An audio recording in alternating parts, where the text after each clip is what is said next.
back to Single Mom on a Farm. I'm so glad you're here. Today's video is a shout out that goes to a viewer named Lexi+3 who requested this video, and the topic is how I balance our homeschooling with our farm work. And I'm so glad she suggested it. It's an excellent question. I have two main answers that I'm going to be talking about and discussing today, and one is how farm work is schoolwork and how you can make so many of your chores and things like that educational and count it as schooling.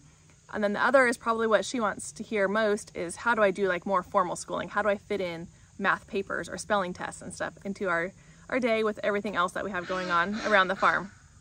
So for the first question, or my first answer, is how farm work is schoolwork and how we can count it and see the educational opportunities in homesteading and in life in general, really, when you're raising a big family, whether you have lots of little kids and just living at home, and how you can just make regular life part of school. And a quote that I like, people say it's Mark Twain. Some people say it was an author way before, not way before, but a little bit before Mark Twain. And that was, I never let my schooling get in the way of my education, or something like that. It's been twisted around a lot. And you can interpret that however you want, but sometimes I think about that as, you know, if like a kid really wants to bake and you're just like, nope, we gotta finish math, we gotta finish math. And like schooling can feel like it's gotta be math papers and stuff like that when there's so much math that you can be doing in baking and sewing and a lot of other projects. So I try not to make schooling like the biggest focus of our day where it's book work, and make education is learning all the time, because kids are learning all the time. So that's one quote that I like. And another one that made a big impact on me when I first started homeschooling and having children is an article that I read called "The Baby is the Lesson," and it's by Dan Hopkins, and I'll put a link to it in the description, and I'll also post this on my blog. She had a really great lesson or article. She homeschooled 7 kids, and I read this at a time when I was just starting my first children, and like the title is, "The Baby is the Lesson." And she was saying, you know, you're trying to homeschool your kids, and then like the baby keeps getting in the way, and then the laundry gets in the way, and dishes, and you know, baby spitting up, the baby needs to eat, the baby needs a diaper change. And how can you like homeschool, and how can this child, the 4 and 5-year-old and 6-year-olds that you're just trying to help do a little assignment, how can they get a good education when the baby's always taking over, right, having needs? And her answer is that the baby is the lesson. And what greater way to teach children than to model what a good adult life looks like by taking care of children and babies, and helping them learn how to take care of babies, but mostly just showing compassion and love to them. You'll just have to read the article because I don't want to talk about that too much.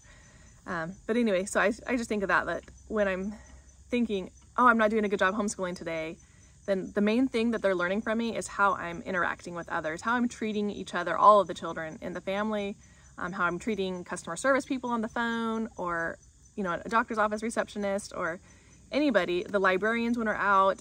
They're watching us, and they're watching adults, and they need the adults to model good behavior so they know how to be good people.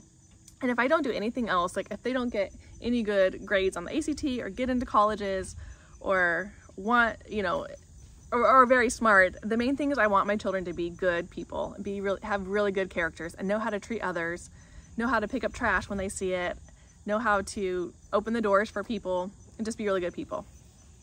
Anyway, so back to my topic about farm work is schoolwork.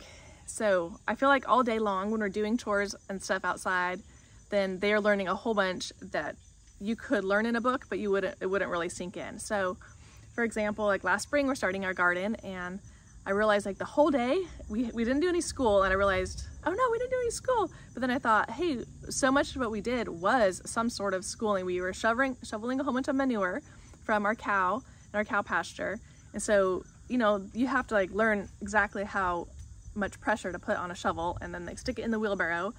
And then when they realized it's too full, they couldn't carry it. They're learning a lot of balance, and then how much to take out. And they're kind of estimating how much this wheelbarrow weighed. And they had to take it from like way over by our barn, clear over to the garden, which is on the other side of the house, and carry it a long way. So there's a lot of PE involved in that, a lot of exercise and physical exertion. They learned just how fast they could run with it and walk, and, you know, just all of that good skills that they're not getting sitting in a desk. And then we had to dump it out, and they had to estimate how many how many wheelbarrows full would fill each box, because we have 10 garden boxes. And so, you know, quickly, and I'm not asking them to do, hey, let's make this into a school lesson. I just realized that they were doing that. They're just like, wait a second, one wheelbarrow only filled like 1/3 of a box. They're like, Mom, this is gonna take us so many trips. And I was proud of them for realizing that. And so we decided, okay, based on that, how many trips it was gonna take, and then how much time it took to make each trip. You know, this is gonna take us 3 or 4 hours. And we said, okay, these boxes, we won't. These boxes, you know, we'll use something else, something quicker to fill it up. And then we're also doing dirt, and we also put in some straw and some chicken manure. Anyway, and it was fun to do that. And then also when we're planting our seeds, then everybody wanted to do a little bit of experiments like that, like put it in with the manure, like the cow manure that we'd put in the soil, and then with the chicken manure on this part of it, and they planted their seeds to see which ones would do better. But then, you know, and it's not perfect, of course, because like the sun could be different, and other things like that. And chickens were scratching sometimes, and so some seeds don't end up sprouting and whatnot. Birds can eat the seeds, but it's still fun. I mean, I just realized like they're still learning hands-on, and with their own brains we're doing it. I wasn't telling them, hey, let's do this experiment. They were coming to me and saying, hey, I wonder which side is going to do better, the chicken manure or the cow manure. I think that was the thing, is that when we got tired of hauling the cow manure, then the chicken manure was faster and easier to haul. So we were doing that one instead. And you didn't have to shovel it because it's just in the straw. So we filled a lot of boxes with the chicken straw and manure. And what else was I gonna say? So they learned how to dump it out. They just learned so many lessons that day that can be counted as schooling. And then of course, when they go in the house, like after being outside all day and doing all these things, thinking so much and using their bodies and everything, they come in the house and they're not just gonna be like, hey, I wanna watch a movie or play a video game. I mean, they're like still in that mode. And so they're cutting with cardboard. They cut with cardboard all the time and build things with cardboard. They build like cash registers out of cardboard, and cars and trucks and stuff. You've probably seen them in my movies. And they do put on puppet shows. And they sew all their own clothes for all their own dolls. And like they're still doing so many more hands-on things. And they sit and read. If they need a break, they read and play the piano. And so I feel like you can count all those as subjects all day long, and they're learning all day long. I think also outside I've noticed them using a lot of critical thinking skills, like watching the chickens kind of, you know, in the back of their mind. They'll be on the trampoline and stuff, and I'll be like, hey, I hear a chicken squawking, like the egg song, meaning they laid an egg. And so, you know, they're like, oh, okay, well, I saw Toasty Marshmallow and Blackbeak heading into this section of the woods like half an hour ago. Maybe it was them. And, you know, they've just like thinking about where the chickens could have been, where the eggs could have been, because our chickens like to hide them like all over the place. They're realizing, okay, and they keep track of like which chickens have laid which eggs. And so they're like, well, this chicken's already laid 5 eggs this week, so it probably wasn't this chicken, it's probably this chicken. When we do find an egg, we're like, okay, who laid this egg? And they love to just watch the chickens lay their eggs and like just sit in the coop and watch them lay, or in the woods. So I love that they're coming up with those ideas by themselves, of critical thinking and looking around and noticing things. They have built a whole bunch of things for our farm. They built what are they called? Roosting bars, all in the chicken coop, and the girls did that themselves with like no help from us. I just wanted them to like go out and try it. I needed to work. I used to love to build a lot and to kind of micromanage and teach all the time. And since I've started working, then I'm just like, you're gonna have to try do it themselves and let go of a lot of things. But it's been good for them, because I feel like nobody's here to say, hey, that was a bad job you did, and look, it fell down or didn't work. Like, they're gonna learn that by themselves. And so I love, we have a ton of scrap wood, and so like, go for it, just build it themselves, you know. And sometimes they're kind of frustrated that it didn't work out very good, and that their nails are bending and they can't find a hammer, and the battery for the saw is running out, you know. And they're learning all kinds of things like that too. They find old nails and take them out and reuse them. To be resourceful, to make sure your batteries are plugged in before you do a project. Anyway, so they built roosting bars, they built nesting boxes. Those are the girls. They put up a fence and they installed a chicken door. So they do a lot of chicken projects. Thomas has built a lot of the cool things for us. He's built the pull-up bar and the parallel bars. I'm looking at them right now. I'll try to swing this over for you to see. There's a pull-up bar and some parallel bars that he just went out and made one day by himself, just for fun. And again, like, if they don't last very long, you know, oh well, it's perfectly fine. It's just such a good experience for them to be here and to make it without fear of a teacher grading them or of people saying things about it or judging it. He could just use it, and if it falls down, he'll fix it up and keep, you know, he'll learn practical skills that way. Sorry I talk so much. What else? They read a lot. Like I said, they're always reading, and they read a lot of really good fiction books with hard vocabulary words, but then they also read a lot of nonfiction books, and all by themselves. They know how to put books on hold at the library, and our library system in North Carolina is the one we use, and it's really cool because it'll go all over North Carolina. And so they can put books on hold, and they'll come from all the different libraries. So they put books, anything they're interested in, cardboard creations and how to do puppet shows and sewing, you know, they'll just get all these books. And the boys are interested in cars, so they'll get books on Mercedes and Tesla and all these, and semi-trucks, and they'll get books on trains and airplanes, you know, the typical boys stuff. And they read them all the time. So they're just constantly getting them and having stacks by their bed and stacks all over the house. So they read a lot. And I think if you are interested in it and you read about it, your brain is going to absorb like, you know, 80–90% of that, versus if I say, hey, we're learning about trains, here's a book, read it, do a book report on it. It's like, you know, you're just like, oh, you have to make your brain read it, make your brain, oh, I want to understand this, I want to learn about it, when it doesn't really. And, you know, you might only remember 10 or 20%, something like that. When we had our cow, then, you know, they were so good at learning how to milk, you know, and judging when she's gonna move. Those are really good skills. They knew how much in like quarts and gallons and pints. They learned that just by hands-on. You didn't have to teach that in a math book. They learned how to make yogurt and cheese, ice cream and butter. Butter's really fun. It's fun to see how much milk it takes, or how much cream it takes to make butter, and then, you know, how much buttermilk is left over. You know, just measuring all of that and figuring it out is really good math skills. They are always doing PE all over the place. You know, I try to make it a very active place.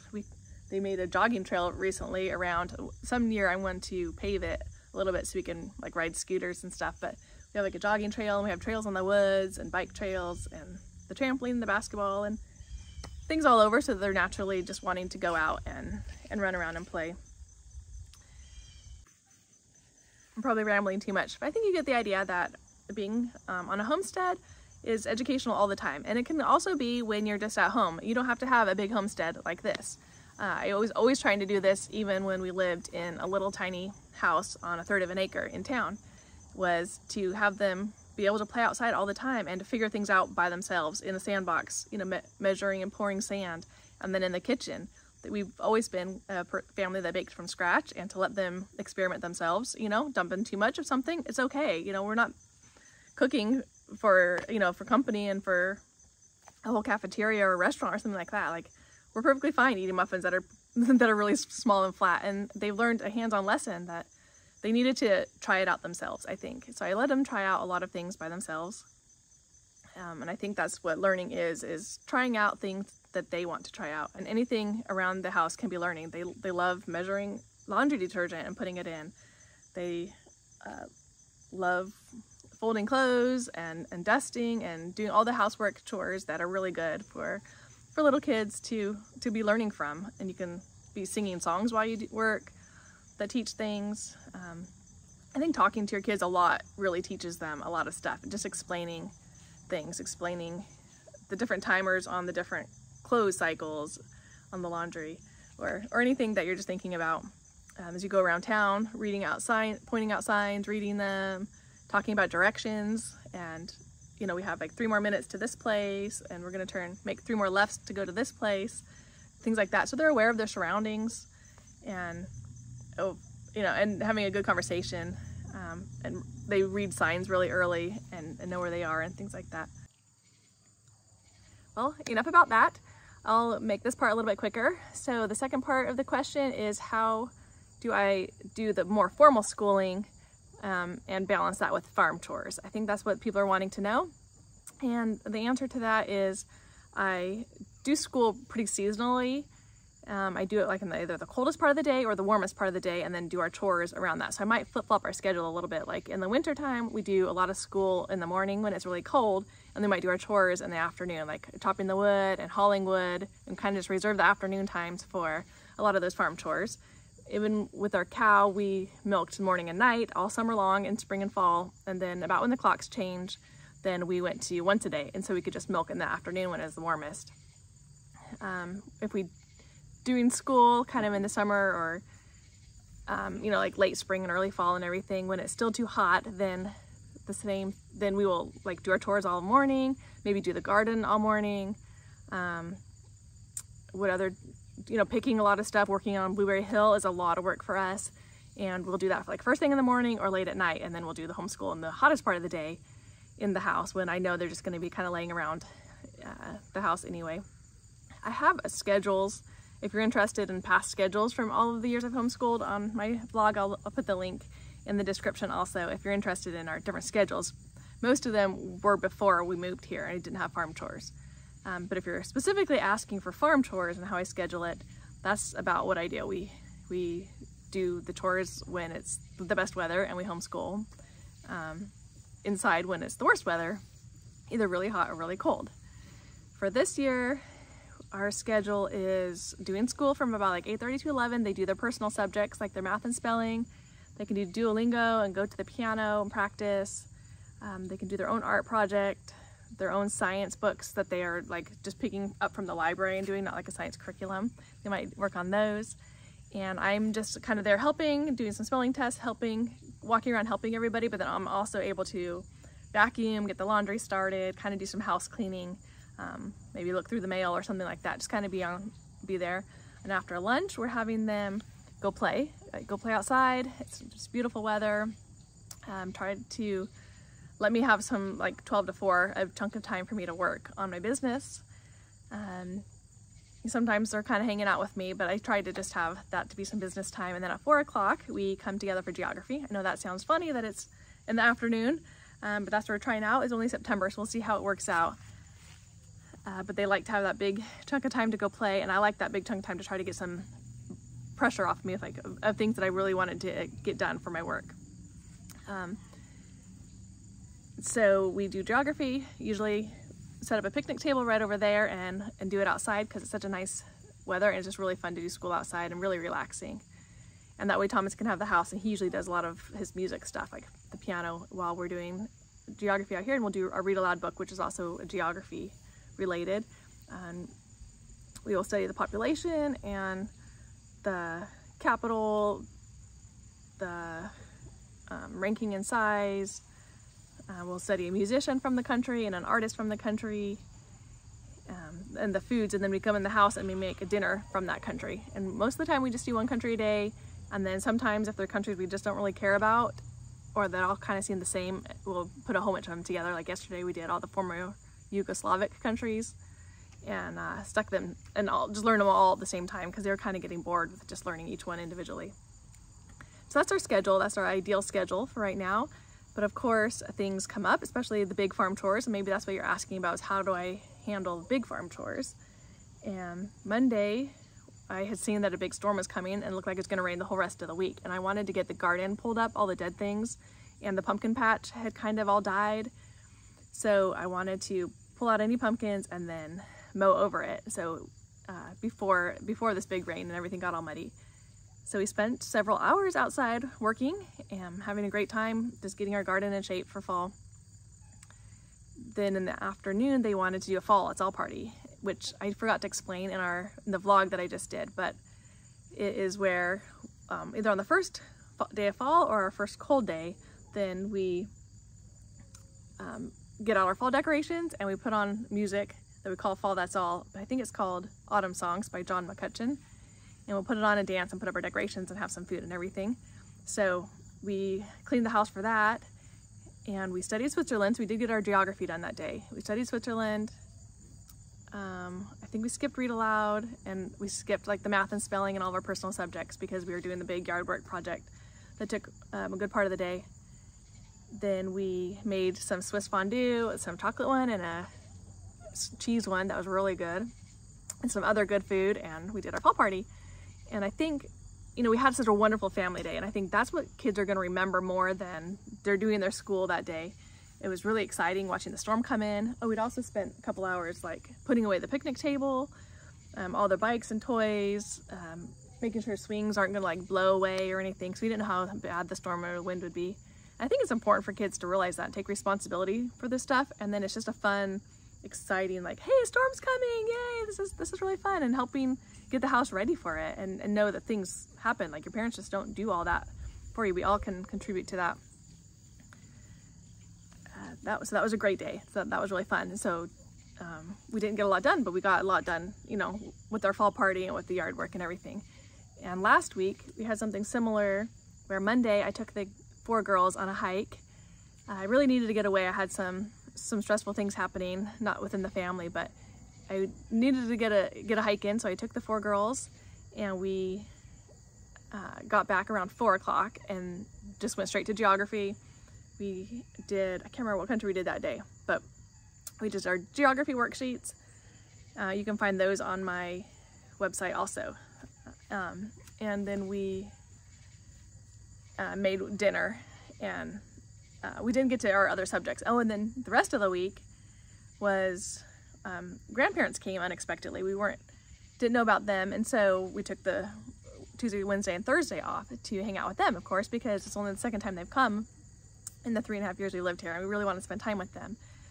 And again, it's so important to be learning from these awesome people, and that is, you know, probably better education than what they would have learned from me teaching them that day. We just had a lot of fun together. Worked on the zip line, fixed some broken stairs, you know, just did a lot of great things with them, and really made some wonderful memories.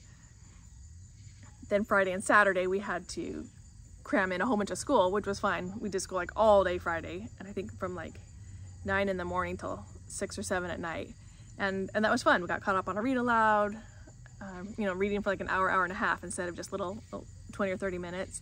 We did 3 or 4 countries in a day, one day, and 1 or 2 the other day. We did our musicians. We did several pages of math, a whole spelling list, and so it works like that. So if you need to take some days off to work on your farm, or family comes in, or you have a birth of a baby or something like that, it's totally fine to cram it in, and skip some things too. Like the day we only do geography, then I don't feel guilty that like, oh, we didn't do math, we didn't do spelling, we didn't do language arts. It's like, no, geography is already incorporating so much into it. They write it out, all these notes, so that's language arts, and they're learning the capital, they're learning the population, they're learning the ranking and size on the continent. They are cooking the food, they are learning about the government, the religion, the language, the money that they use, converting it to dollars. They're learning so much, so, and the musician and the artist also. So I feel like that's fine. You know, if that's all we do is a little bit of geography, that's fine. Really the only thing I do care about is geography, because I make a schedule for the whole school year of every country that we're gonna do. And sometimes it's just the one big country like France and Germany, I do 1 a day. And the smaller countries, we might do 2 together. I think we did Switzerland and Liechtenstein the same day. And then, what was I saying? Oh, and so I don't like to get behind, because I have that schedule posted on our wall in our read aloud books and stuff. So like the subjects I'm in charge of, like I try to keep up with them, or like make up, you know. And you can also do school in the evening. Like there's nothing wrong with doing it from like 6 to 8 at night. Sometimes after dinner hours are kind of wasted. Like we're just kind of hanging around. You know, I'm not getting good work done, so I feel like maybe I should be doing piano lessons at the time, or school or something. And that's fine too. Do whatever works for your family. You don't have to just do it from like 8 to 2. Anyway, so I try not to get behind on those subjects that I'm teaching, but their math and their spelling and some of their personal goals, like their piano and everything, I don't have it on my schedule, so I don't care if they don't do it every day. They do have their own checklists that they keep, and it has like 6 or 7 subjects on it, or 8 even. They just check off when they've played up, make sure they've done some exercise and their music and all their subjects. So it's good for them to be able to do all those subjects. But I guess, like I was saying, I don't care if we end up taking a day off. As long as we get the geography fitted in some other time, I'm fine with that. But back to the chores, I think that hopefully that answers your questions, how I just fit it in. If we have some farm chores to do, then I tried to fit it in at the best weather part of the day. If we're gonna work on Blueberry Hill and it's winter, then we'll do it like after lunch, or like, 1 to 3 or something, where it's gonna be the warmest. And in the summer, we'll do it late at night or first thing in the morning. It's like, guys, we're working on Blueberry Hill today. Or if we need to clean leaves out of the creeks. But for the typical farm chores, like the chickens and the cow and those things, then we'll do it kind of as needed, morning and evening, or in the middle of the day if the days are really short. I hope this answers your question about how I balance homeschooling with farm chores. If you have any more questions, feel free to email me at marcy@singlemomonafarm.com. I'm happy to answer and help in any way I can, or put it in the comment section and I will try to answer them. I also want to do a follow-up video, or maybe even 2, because I want to talk a little bit more about how moms can be talking to their kids all day long and making every moment a learning experience at the bank, the library, doing their chores, so that they're not stuck into like, I have to do some formal lessons for 4 or 5 hours a day at a desk or anything. So I want to do a video about that. And also I have 2 really great homeschooling quotes that have helped me keep a perspective when I'm trying to teach my children. I want to share that in a short video. And I'll cut this one off so then let you guys go. Keep doing what you're doing. You all are amazing. You're very inspiring to me also. I'm honored that you're asking me these questions, and I'm honored to help. I love helping in any way I can. Thanks so much. Thanks for watching, and have a great day. Bye-bye.